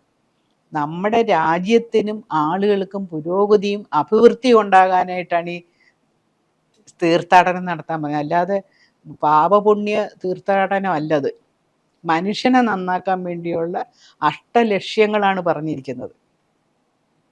ഓരോ വിഷയത്തിനെ പറ്റിയും അറിവുള്ളവരെ വിളിച്ചു വരുത്തി പ്രസംഗം പറയിപ്പിക്കണമെന്ന, പ്രസംഗിപ്പിക്കണമെന്നല്ല, അവിടെ ചെന്നിരിക്കുന്നവർ ഓരോരുത്തരും അത് ശ്രദ്ധയോടുകൂടി കേൾക്കുക, തിരിച്ച് ഗ്രാമങ്ങളിൽ വന്ന് ഗ്രാമാന്തരം തോറും അവിടുന്ന് കിട്ടിയ അറിവ് അവരിലേക്ക് കൊടുക്കും. ഇപ്പം എല്ലാവരെയും കൊണ്ടുപോയി അവിടെ ശിവരി കൊണ്ടുപോയി നമുക്ക് കേൾപ്പിക്കാൻ പറ്റുമോ? ഓരോ മീറ്റിങ്ങിനും ഒക്കത്തില്ല. അതുപോലെ ഒരു സംശയം ചോദിച്ചോട്ടെ. കാരണം ഇപ്പം ഗുരു, ഇപ്പം ഞാൻ പറയുമ്പോൾ ഞാൻ മനസ്സിലാക്കിയ ഗുരുവാണ്. അതിൽ തന്നെ ചിദാനന്ദപുരി സ്വാമികൾ പറയുന്നുണ്ട്, ഈ അന്ധൻ ആനയെ കണ്ടതുപോലെയാണ്. അങ്ങനെ ഒരു പലരും പല രീതിയിൽ ഗുരുദേവനെ അവരുടേതായിട്ടുള്ള ഒരു പെർസ്പെക്റ്റീവിലേക്ക്, അങ്ങനല്ലേ പറയുന്നത്. ഗുരു സാമൂഹ്യ പരിഷ്കർത്താവാണ്, വിപ്ലവകാരിയാണ്. ഇങ്ങനെ ഗുരുവിന് പല വിശേഷണങ്ങളും ഉണ്ട്. അതിനെല്ലാം അപ്പുറത്ത് ഗുരു സാക്ഷാൽ ബ്രഹ്മമാണെന്ന് ഞാൻ എൻ്റെ ചെവി കൊണ്ട് പറഞ്ഞ് കേട്ടിട്ടുള്ളത് നമ്മുടെ ഇപ്പോഴത്തെ ഗവർണറായ രാജേന്ദ്ര അർലേക്കറാണ് പറഞ്ഞ് ഞാൻ കേട്ടത് അദ്ദേഹത്തിൻ്റെ പ്രസംഗത്തിൽ. ഞാൻ അദ്ദേഹത്തിന് ഈ 3 ശ്രീനാരായണ ലീലാമൃതത്തിൻ്റെയും പിന്നെ മലയാളം വെർഷൻ ഞാൻ കൊണ്ടുവന്ന് കൊടുത്തിട്ടുണ്ട്. അപ്പോൾ അദ്ദേഹം പറഞ്ഞു, അവിടെ മലയാളം അറിയാവുന്ന ഉദ്യോഗസ്ഥരുണ്ടല്ലോ, ഇതൊന്ന് ഇംഗ്ലീഷിലോട്ടോ ഹിന്ദിയിലോട്ടോ പരിവർത്തനം ചെയ്തിരുന്നുവെങ്കിൽ നമ്മുടെ ഈ ഭാരതത്തിലുള്ള എല്ലാ ജനങ്ങളും മനസ്സിലാകും ഗുരുവിൻ്റെ കൃതി എന്താണെന്ന്. ശിവഗിരി മഠം പ്രസിദ്ധീകരിക്കുന്നുണ്ട്. ഇതിന് ഓരോ പാഠങ്ങളായിട്ട് നമുക്ക് പഠിക്കാൻ പറ്റും.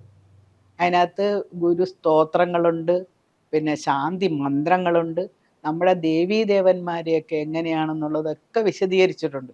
അതുപോലെ SNDP യോഗം പ്രവർത്തനങ്ങളെ പറ്റി എല്ലാം എഴുതിയിട്ടുണ്ട്. ഗുരു എവിടെയൊക്കെ ക്ഷേത്രങ്ങൾ പ്രതിഷ്ഠിച്ചിട്ടുണ്ടോ അതിനെപ്പറ്റി ഗുരു എഴുതി തന്ന എല്ലാ കീർത്തനങ്ങളും അതിനകത്തുണ്ട്.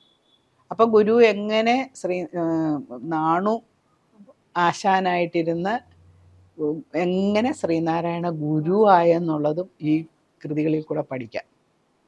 ഗുരു പറയുന്നുണ്ട്, നമ്മൾ ഒരുപാട് മന്ത്രങ്ങളും അതും ഇതും ഒന്നും പഠിക്കണ്ട, ഓമെന്ന് പറയുന്ന ആ മന്ത്രത്തിൽ മാത്രം അലിഞ്ഞിരുന്ന് സത്സംഗം ചെയ്ത് നമ്മൾ നല്ല മനുഷ്യരായിട്ട് ജീവിച്ചാൽ മതി. നമ്മൾ വലിയ വലിയ കാര്യങ്ങളൊന്നും ചെയ്യണ്ട, മനസ്സ് ശുദ്ധമായാൽ മതി. നമ്മൾ അവനവൻ ആത്മസുഖത്തിന് ആചരിക്കുന്നവ അവരൻ്റെയും കൂടെ സുഖത്തിനായിട്ട് വരണം എന്നുള്ള ഒരു കൺസെപ്റ്റ് നമ്മുടെ മനസ്സിലുണ്ടായാൽ നമുക്ക് ഈ ലോകം മുഴുവൻ നന്നാക്കാൻ ഈ ഒരൊറ്റ കുറച്ച് കാര്യങ്ങൾ മതി. എല്ലാവരും ഇപ്പം ദൈവത്തിൻ്റെ അടുക്ക ചെന്ന് പ്രാർത്ഥിക്കുന്ന അത് വേണേ ഇത് വേണേ ഒന്നും പ്രാർത്ഥിക്കേണ്ട. നമ്മൾ എല്ലാം നമുക്ക് വേണ്ടത് തന്നിരിക്കും. നമ്മൾ ഓരോരുത്തരും നമ്മുടെ ദുഃഖമാണ് വലുതെന്നും പറഞ്ഞുകൊണ്ടാണ് നമ്മളിരിക്കുന്നത്. ഇതിലും വലിയ ദുഃഖമുണ്ട്. ആ ദുഃഖത്തെ നമ്മൾ കാണുന്നില്ല. അവരിലേക്കൊരു കണ്ണ് നമ്മൾ വെച്ച് കഴിഞ്ഞാൽ ഈശ്വരന് ചെയ്യുന്ന ഒരു അർച്ചനയാണ് ഈ പാവങ്ങൾക്ക് ചെയ്യുന്ന ഏത് കാര്യങ്ങളും. ഞാൻ പറയാറില്ല അമ്മേ, മാനവസേവ മാധവസേവ. അത് നമ്മൾ പറയുന്നത്, അത് ശരിക്കും പറഞ്ഞാൽ നമ്മുടെ ഹിന്ദു സംസ്കാരത്തിലാണ് അത് കൂടുതൽ പറഞ്ഞിരിക്കുന്നത്. അപ്പം ഞാൻ ഈ ഹിന്ദു എന്ന് പറയുന്നിടത്ത് ക്രിസ്ത്യാനി, മുസ്ലിം, എല്ലാവരും ഉണ്ട്. അല്ലാതെ ഇപ്പം ഞങ്ങളെ ഇപ്പം കുറച്ച് പേര് പറയുന്ന ഈഴവരെന്ന് പറയുന്നത് ഹിന്ദുവേ അല്ല. ആകെ ഭ്രാന്ത് പിടിപ്പിക്കുന്ന രീതിയിലാണ് ഇപ്പോൾ ഓരോരുത്തർ എഴുതി വിടുന്നത്. നമ്മൾ മോളിൽ നിന്ന് എങ്ങാണ്ട് ഇങ്ങോട്ട് പൊട്ടിത്തെറിച്ച് വീണിരിക്കുന്ന ഒരു ജാതിയിലും പെടുന്നവരല്ല. ഞങ്ങൾ വേറൊരു ജാതി, ഒരു ജാതി ഒരു മതം, നിങ്ങൾ വേറെ ജാതി. ഇത് പറയുമ്പോൾ ജനറൽ സെക്രട്ടറി ജാതി പറയുന്നു എന്ന് പറയും. ജനറൽ സെക്രട്ടറി ഈഴവൻ എന്ന് പറഞ്ഞ് ഈഴവർക്ക് കിട്ടണ്ട. ഇപ്പം ഗവൺമെൻറ് എല്ലാവർക്കും ഒരേപോലെ കൊടുക്കുവാണെങ്കിൽ ജനറൽ സെക്രട്ടറിക്ക് പറയേണ്ട കാര്യമില്ല. പക്ഷഭേദം പക്ഷേ കാണിക്കുമ്പോഴാണ് നമ്മുടെ കുട്ടികൾ പഠിക്കണമെന്നുണ്ടെങ്കിൽ ഈഴവരാതി പിന്നോക്കക്കാർ പഠിക്കണമെങ്കിൽ ഗവൺമെൻറ് സ്കൂളുണ്ടെങ്കിലേ കിട്ടത്തുള്ളൂ. അതെ അതെ അതെ. അവർക്ക് ന്യൂനപക്ഷ പദവി ഉള്ളതുകൊണ്ടും ന്യൂനപക്ഷത്തിൻ്റെ സ്കൂളുകളിൽ ന്യൂനപക്ഷത്തിന് മാത്രമേ നിയമം ഉണ്ടാക്കി വെച്ചിരിക്കുക. അപ്പോഴാണ് അതിനെതിരായിട്ട് ജനറൽ സെക്രട്ടറിക്ക് ശബ്ദിക്കേണ്ടി വരുന്നത്. അതെ അതെ. ഇപ്പം നമ്മൾ ഈ 5 പേരുണ്ട്, ഒരു അച്ഛനും അമ്മയ്ക്കും 5 മക്കളുണ്ട്, എല്ലാവർക്കും ഒരുപോലെ കൊടുത്തില്ലെങ്കിൽ അവിടെ ബഹളം ഉണ്ടാകത്തില്ലേ? അതെ അതെ. അതേ ഉള്ളൂ. ഇവിടെ രാഷ്ട്രീയം വേണ്ട. എനിക്ക് തോന്നുന്നു അമ്മേ, ഒരു പക്ഷേ ഇപ്പം ഇന്നത്തെ പ്രധാനമന്ത്രി, ഇപ്പം അദ്ദേഹത്തിന് എടുത്തു നോക്കുകയാണെങ്കിൽ പ്രധാനമന്ത്രി ആകുന്നതിന് മുമ്പേ അദ്ദേഹം ശിവഗിരി വന്നിരുന്നു, സംസാരിച്ചിരുന്നു. അപ്പൊ എനിക്ക് തോന്നുന്നു അദ്ദേഹം ഇവിടെ വരുമ്പോൾ മാത്രമല്ല, മറ്റു പല സ്ഥലങ്ങളിലും ലോകത്തിന് വിവിധ ഇടങ്ങളിൽ പോകുമ്പോൾ ഒക്കെ ഗുരു പറഞ്ഞ ആ ഒരു സന്ദേശം, ആശയം അദ്ദേഹം അത് എല്ലായിടത്തും ഉൾപ്പെടുത്തുന്നു. ഉണ്ട്. അതിപ്പോ എല്ലാരും രാഷ്ട്രീയക്കാര് ഇപ്പം അവരുടെ ജയത്തിന് വേണ്ടി ഉപയോഗിക്കുക. അദ്ദേഹം അങ്ങനല്ല. അതിനു മുമ്പേ, പ്രധാനമന്ത്രി ആകുന്നതിന് മുമ്പേ ഉള്ളതാണ്. ഗുരുവിന്റെ ദർശനമാണ് ലോകത്തുള്ള എല്ലാ ആചാര്യന്മാരും പറഞ്ഞിട്ടുള്ള, ചെറിയതായിട്ട് പറഞ്ഞിട്ടുണ്ട്. ഗുരു മൊത്തം പറഞ്ഞിട്ടുണ്ട് മനുഷ്യന്റെ സമഗ്രമായ വികസനത്തിന് എന്താണ് വേണ്ടതെന്നുള്ളതാണ് ഈ ശ്രീനാരായണ ധർമ്മം എന്ന് പറഞ്ഞതിനകത്ത്. അത് നമ്മൾ ആദ്യമേ ബ്രഹ്മചര്യം, അത് കഴിഞ്ഞ് ഗൃഹസ്ഥാശ്രമി, അത് കഴിഞ്ഞ് നമ്മൾ വാനപ്രസ്ഥം, പിന്നെ സന്യാസം. ഇതാണ് നമ്മുടെ 4 ആശ്രമങ്ങൾ. ഈ 4 ആശ്രമങ്ങൾ എങ്ങനെയായിരിക്കണം ശുദ്ധമായി പോകേണ്ടതെന്നാണ് ഈ ശ്രീനാരായണ ധർമ്മത്തിൽ പറഞ്ഞിരിക്കുന്നത്. ഇതിൻ്റെ അസന്തുല്യാവസ്ഥ വന്നു കഴിഞ്ഞാൽ നമ്മുടെ ഇവിടെ ഒരു പ്രശ്നം വരും. അതില്ലാതെ പോകണമെന്നുള്ളതാണ് ഗുരു പറഞ്ഞത്. അതിന് ആർക്കെങ്കിലും പറയാൻ പറ്റുമോ അത് പറഞ്ഞാൽ ശരിയല്ല എന്നുള്ളത്? അതൊന്ന് ഫോളോ ചെയ്താൽ മതി. നമ്മൾ എല്ലാവരും ഒന്നിച്ചിരുന്ന് ചെയ്യുക എന്ന് പറഞ്ഞു. ഇപ്പം തന്നെ ശിവഗിരിയിലെ സന്യാസിമാരും SNDP യോഗവും എല്ലാം സർവമത സമ്മേളനം നടത്തുന്നുണ്ട്. പണ്ടിത് നടന്നത് എന്താണ്? മാപ്പിള ലഹള അവിടെ നടന്ന സമയത്ത് പിന്നെ കുമാരനാശാൻ, മഹാകവി കുമാരനാശാൻ അപകടം നടക്കുന്നതിന് മുമ്പ് എഴുതിയതാണ് ദുരവസ്ഥ എന്ന് പറയുന്നത്. അപ്പം അന്ന് അദ്ദേഹത്തിനെയാണ് അവിടെ മലബാറിൽ പറഞ്ഞയച്ച് അവിടെ എന്താ നടന്നതെന്നൊന്ന് അന്വേഷിച്ച് വരിക എന്ന് പറഞ്ഞത്. അപ്പോഴാണ് അവിടുത്തെ ഭീകരാവസ്ഥയെ പറ്റിയൊക്കെ, അത് ഞാൻ ഒരുപാട് പറയുന്നില്ല. നമ്മൾ ജാതിമത വ്യത്യാസം ഉണ്ടാക്കാനോ സ്പർദ്ധ ഉണ്ടാക്കാനല്ല. അപ്പോഴാണ് ഗുരുവിന് മനസ്സിലായത് ഇത് പറഞ്ഞു കഴിഞ്ഞാൽ വഴക്കാകും. പിന്നെ ഇത് സർവമത സമ്മേളനം നടക്കുമ്പോൾ കുമാരനാശാൻ ജീവിച്ചിരിപ്പില്ല. അപ്പോഴത്തേക്ക് കുമാരനാശാൻ്റെ മരണം നടന്നു കഴിഞ്ഞു. അപ്പം ജാതി, നമ്മളെ പല ജാതിയാണേലും എല്ലാ ആചാര്യന്മാരും പറഞ്ഞത് ഒന്ന് തന്നെയാണ്, ദർശനം ഒന്ന് തന്നെയാണ്. നമ്മളിങ്ങനെ അങ്ങോട്ടും ഇങ്ങോട്ടും കലഹിച്ചിട്ട് കാര്യമില്ല. അതാണ് ഓരോ മതത്തിലുള്ളവരെയും വിളിച്ച് അവിടെ പ്രസംഗം പറയിപ്പിക്കുകയായിരുന്നു. ഗുരു പ്രസംഗിച്ചിട്ടില്ല. ഗുരു ഒരു എഴുതി കൊടുത്ത് സർവമത സമ്മേളനത്തിന് വാദിക്കാനും ജയിക്കാനുമല്ല, അറിയാനും അറിയിക്കാനുമാണ് ഈ സമ്മേളനം ഇവിടെ നടത്തുന്നത്. അതിൻ്റെയൊക്കെ അർത്ഥത്തിലേക്ക് നമ്മൾ പോയിക്കഴിഞ്ഞാൽ, അന്നാ അവിടെ ബഹളം ഉണ്ടാക്കാമായിരുന്നല്ലോ, വഴക്കുണ്ടാവാമായിരുന്നല്ലോ, അവിടെ ഇല്ല. എല്ലാവരും സമാധാനമായിട്ട് പോകാനാണ് ഗുരു പറഞ്ഞത്. എനിക്കൊരു വിഷമമുണ്ടായിരുന്നു. നമ്മുടെ സ്ത്രീകളെ പൊട്ട് നോക്കിക്കൊണ്ട് സിന്ദൂർ എന്നും പറഞ്ഞുകൊണ്ട് ആളുകളെ കൊന്നിട്ട് നമ്മുടെ ഇവിടെയൊന്നും ആരും പ്രതിഷേധിച്ചില്ല. നിരപരാധികളായ ആളുകളെ മതം നോക്കിക്കൊണ്ട് അവരെ കൊന്നത്. എന്നിട്ട് നമ്മുടെ ഭാരതത്തിൽ പോലും ആരും അതിനെതിരെ ഒന്നും പ്രതികരിച്ചില്ല. അതൊക്കെ നമ്മൾ എന്താണ് മനസ്സിലാക്കേണ്ടത്? നിരപരാധികൾ അവർ വലിയൊരു ആരുടെയെങ്കിലും ഭീകരപ്രവർത്തനത്തിന് പോയവരാണ്. ആ കാശ്മീർ താഴ്വര എന്ന് പറയുന്നത് നമ്മുടെ ഭാരതത്തിൻ്റെ ഏറ്റവും മനോഹാരിത ഉള്ള ഒരു സ്ഥലമാണ്. ഞാൻ പോയിട്ടുണ്ട്, 2 പ്രാവശ്യം പോയിട്ടുണ്ട്. നേരത്തെ പട്ടാളക്കാർ നിന്നപ്പോഴും ഇപ്പം ഗവൺമെൻറ് വന്നതിന് ശേഷം പോയിട്ടില്ല. അവിടെ എല്ലാം നശിഞ്ഞു പോയായിരുന്നു. ഈ ഒരു കാലത്ത് നല്ല ഭംഗിയായിട്ട് കിടന്നിരുന്ന പിന്നെ ഹൗസ് ബോട്ടൊക്കെ കിടക്കുന്ന സ്ഥലങ്ങളൊക്കെ നമുക്ക് വിഷമം വരും അവിടെയൊക്കെ കണ്ടു കഴിഞ്ഞാൽ. അതും പിന്നെ ഭീകരത തോന്നും നമുക്ക്. അവിടെ എല്ലാം പോലീസുകാരെ നിർത്തിയിരിക്കുക. അതെ, ചിത്രം ഒരുപാട് ഇപ്പം മാറിയിട്ടുണ്ട്. ഇപ്പൊ എല്ലാരും പറയുന്ന വലിയ സന്തോഷമാണ് അവിടെ ചെല്ലാനെന്നൊക്കെ ഉണ്ട്. അല്ല, അപ്പോഴും മോദിയോട് പറയാൻ പറഞ്ഞു, ഇവര് മോദിയോട് പറഞ്ഞു, മോദി അത് കേട്ടു. ഓപ്പറേഷൻ സിന്ദൂർ നമ്മൾ കണ്ടല്ലേ, അവിടെ അമ്മ ശ്രദ്ധിച്ചായിരുന്നു. അമ്മ ഇവിടെ എനിക്ക് തോന്നുന്നു പലപ്പോഴും പല രീതിയിൽ അമ്മ പറഞ്ഞു പ്രതികരിക്കേണ്ട പല സമയത്ത് മൗനം പാലിക്കുക. അത് ഹിന്ദുക്കളുടെ പ്രത്യേകതയാണ്. നമ്മൾ ഹിന്ദുക്കൾ എന്ന് പറഞ്ഞാൽ നമ്മുടെ ഇവിടെയുള്ള ക്രിസ്ത്യൻ, മുസ്ലിം എല്ലാവരും വരണം ഇതിനെതിരായിട്ട്. നമ്മുടെ സഹോദരന്മാരെയാണ് ആ കൊന്നത്. അവിടെ ജാതിയുടെയും മതത്തിൻ്റെയും പേര് കൊല്ലാൻ പാടില്ല. ഇന്ത്യയെ പ്രത്യേകിച്ച് ഈ ഋഷീശ്വരന്മാരിരിക്കുന്നത്. ഇപ്പൊ തന്നെ എത്രയോ കോടിക്കണക്കിന് ആളുകളാണ് കുംഭമേളയ്ക്ക് കൂടിയത്. അവിടെ എന്തെങ്കിലും ബഹളം ഉണ്ടായോ ജാതിയുടെ പേരിൽ? എത്രയോ ലക്ഷം കോടികളല്ലേ അവിടെ വന്നു പോയത്. പ്രാർത്ഥനയല്ലായിരുന്നു. അങ്ങനെയുള്ള ഈ ഋഷീശ്വരന്മാരുള്ളത് കൊണ്ടാണ് നമ്മുടെ ഭാരതം ഇങ്ങനെ പിടിച്ചു നിൽക്കുന്നത്. ബാക്കിയുള്ള സംസ്കാരങ്ങളെല്ലാം പോയില്ലേ. ശക്തിയാണത്. അത് ഈ ഹാഡിയന്മാരെന്ന് നമ്മളെല്ലാരും പറയും തുണിയില്ലാതെ നടക്കുകയാണെന്നോ. ഞാൻ അവിടെയൊക്കെ പോയതാ, കാശിയിലൊക്കെ പോയിരുന്നു. അതുപോലെ പിന്നെ കേദാർനാഥില് അവിടെ ഈ വലിയ മഞ്ഞില് വസ്ത്രധാരി അല്പവസ്ത്രധാരികളായിട്ട് സന്യാസിമാരിയ്ക്കുക. നമ്മൾ ഗ്ലൗസ് കയ്യെ 3-4 ഗ്ലൗസ് മറ്റേതെല്ലാം ഇട്ടിട്ട് നമ്മൾ കിടുകിടാ വിറയ്ക്കാൻ. ഇവരുടെ അടുത്തൂടെ പോകുമ്പോൾ എന്നൊരു ശബ്ദം കേൾക്കാം. ഞാൻ വിചാരിച്ചെന്തോ വല്ല പാമ്പ് ഒഴിക്കാൻ. നമഃശിവായ ചൊല്ലുന്നതിൻ്റെ ശീയാണ് ഈ കേൾക്കുന്നത്. അതല്ലാതെ അവർക്ക് ദേഹബോധം പോലും ഇല്ലാതെ പ്രാർത്ഥനയോടുകൂടി അവരവിടെ ഇരിക്കുക. പോകുന്നതിന് മുമ്പേ പലരും പറഞ്ഞു അവിടെയൊക്കെ അവർ ഭാഗം ഏതാണ്ടൊക്കെ കഴിച്ചിരിക്കുകയാണ്, കഞ്ചാവ് കഴിച്ചിരിക്കുകയാണ്, സന്യാസിമാർ നമ്മളെ ആക്രമിക്കും. ഞാൻ അങ്ങനത്തെ ഒരു സന്യാസിനെയും കണ്ടില്ല. അവിടെ അമ്മേ നമ്മളങ്ങ് നമ്മുടെ പെർസ്പെക്റ്റീവിൽ അങ്ങ് ചുരുക്കും ഇതിനെല്ലാം. എനിക്കൊന്ന് ഗുരുവിന്റെ കാര്യത്തിൽ അത് തന്നെയാ. അത് നമ്മളവിടെ ചെന്ന് കഴിഞ്ഞാൽ നമഃശിവായ ശിവനല്ലാതെ വേറെ ഒന്നും അവിടെ ഇന്നും ഇല്ല.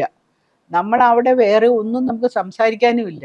ആ ഭഗവാന്റെ ഇതിലാണ് നമ്മളവിടെ ചെല്ലുന്നത്. അവിടെ ചെന്ന് കഴിഞ്ഞപ്പോൾ ദേവഭൂമി എന്നാണ് പറയുന്നത്. സന്യാസിമാരെല്ലാം പറയുന്നത് ഇവിടെ വരണമെന്നുണ്ടെങ്കിൽ ഭഗവാൻ വിളിക്കണം, അല്ലാതെ ഇവിടെ വരാൻ പറ്റുകയില്ല. ഒരു തടസ്സവും ഇല്ലാതെ അവിടെ ചെന്ന് കണ്ട് തൊഴുത് വരാൻ സാധിച്ചു. ഋഷികേശിലും കേദാർനാഥിൽ അതൊക്കെ എനിക്ക് വലിയൊരു അതിശയമായിട്ടാണ് ഇന്നും ഞാൻ വിചാരിക്കുന്നത്. ഞാൻ അവിടെയൊക്കെ പോയോന്ന് ചിലപ്പോൾ ഞാൻ ഇങ്ങനെ സ്വപ്നം കണ്ടതാണോന്ന് ഞാൻ വിചാരിക്കും. ഞങ്ങൾക്ക് ഒരു അസുഖവും വരുത്താതെ ഭഗവാൻ അവിടെ കൊണ്ടുപോയി നല്ല ദർശനവും തന്ന് എല്ലാ അർച്ചനയും അഭിഷേകവും എല്ലാം നമ്മുടെ കൈകൊണ്ട് ശിവന് ചെയ്യാൻ സാധിച്ചു. ഗർഭഗൃഹത്തിൽ നമുക്ക് പ്രവേശനമില്ലല്ലോ, അവിടെ അതെല്ലാം ഉണ്ട്, നമുക്ക് തൊടാലോ. അതാണ് ഞാൻ പറഞ്ഞ കേദാർനാഥിൽ ചെന്നപ്പോൾ അതിങ്ങനെ ചതുരത്തിലിരിക്കുകയല്ലേ, എൻ്റെ കൈക്ക് നീളമില്ലല്ലോ. ഈ ഭസ്മം എടുത്ത് ഇങ്ങനെ കൊടുത്തപ്പോഴത്തേക്ക് ഞാൻ അങ്ങ് വീഴാൻ പോയി. അപ്പോഴത്തേക്ക് ഞാൻ പെട്ടെന്ന് ഇങ്ങനെ അങ്ങ് പിടിച്ച്. ഞാൻ വിചാരിച്ചു ദൈവമേ ഈ സ്വാമി എന്നെ വഴക്കിടുമായിരിക്കുമെന്ന്.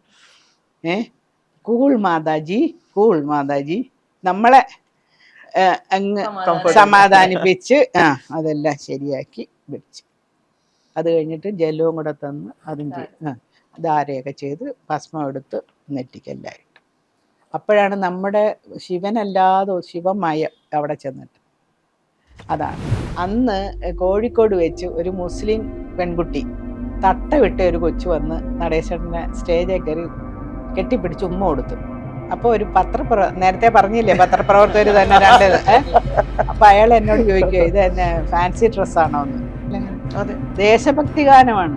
ആ ട്രെയിനിനകത്ത് പാടിയതല്ലേ. അവര് കയറി മറ്റേ പയ്യന്റെ ഒരു പാട്ട് പാടിയിരുന്നെങ്കിലോ. അപ്പൊ നമ്മുടെ സ്റ്റാൻഡേർഡ് എവിടെ നിൽക്കുന്നു? ആ കുഞ്ഞുങ്ങളെയാണ് നമ്മൾ തൊടേണ്ടത്. പറയാം വന്ദേ ഭാരതിലല്ലേ അത് ഇരുന്ന് പാടിയത്.